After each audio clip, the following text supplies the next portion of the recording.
Alright guys, we're back here again with another video. This is kind of a continuing project that I started a couple years ago with the Jamma Test Rig, also known as the Supergun.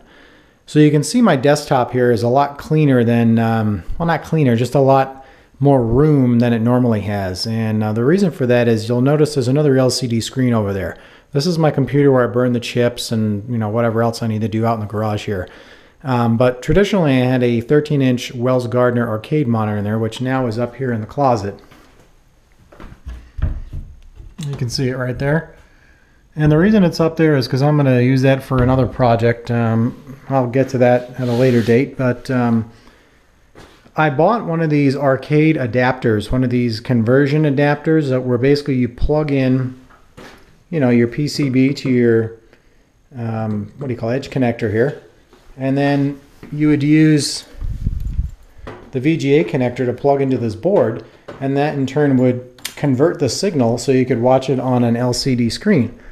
So it works with every board except for basically midway boards, Mortal Kombat's, Killer Instincts, and some other ones that don't work.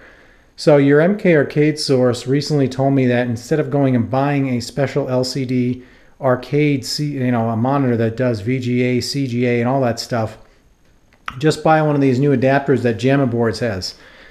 He's got them on his site. I just ordered one last night, and I just spent the afternoon after work cleaning up my desktop here. Usually the monitor came out to about here, and every time I get in this closet area, I'd bump it, and I broke the neck off one time, and it just became a hassle. So what I did is basically just took all this stuff and pushed it back. You can see the speakers are down here. Move that camera. And then I just kind of cleaned up the Jamma harness here. This is called an ELF adapter. And this basically is another edge connector that goes inside your edge connector here.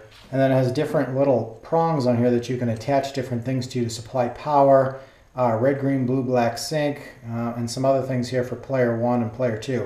This is a pretty cool little thing. It's called a blue ELF. A lot of people use them for different things in arcades. And it just snaps in. But you can see how much cleaner it is here. So when I get that little adapter, I'll make a video and test some Mortal Kombat boards. I sold my Mortal Kombat 1 that I just picked up, but I have a bunch of MK3 and MK2, War Gods, and some other ones in the closet here that I can take out and test, and I'll show you guys that it does work. But for testing stuff or making what this, this little Jamma Test Rig, it's pretty cool to have this in the garage because you can actually play the games on it. This is a real, arcade setup here. It's just instead of having that bulky arcade monitor that, eventually probably will go out, I have a cheap LCD screen that I've had for years, and you can pick these up for like 20 bucks now. And all you need is a Jamma harness, either out of a cabinet, an existing cabinet. This is an MK2 full setup. And you can see I kind of hacked into this. This is a newer power supply that doesn't need a isolation transformer, and then I have the the credit select volume up and down button on it. So it's pretty neat. I got a player 1 and then high punch block, high kick, and these are all unused, but I can hook them up with one. This is the player 2 start down here, but the speakers are under there. And once I get it up and running, which really is only two things that you plug in, you plug this into the board, and then you plug this into the out, going into the monitor, and you pretty much have the picture. So I don't know what else to say. Once it comes, hopefully it works as advertised, which I'm sure it does. If your MK Arcade source Mike says it works, it works. So he knows a heck of a lot more about the ins and outs of these things than I do. But you can see the amount of room that I have up here now to kind of operate. Before I only had from about this distance over to where I could put stuff up here and work. So it was really just a monitor up there, and I had no other room to do anything. So it's supposed to come hopefully here pretty soon, and when it comes I'll make a video and we'll test some boards, and I'll show you guys, and then I'll add the link and you guys can pick it up. And if you have any questions on how to build yourself a Supergun, let me know. It's very simple. See you next time.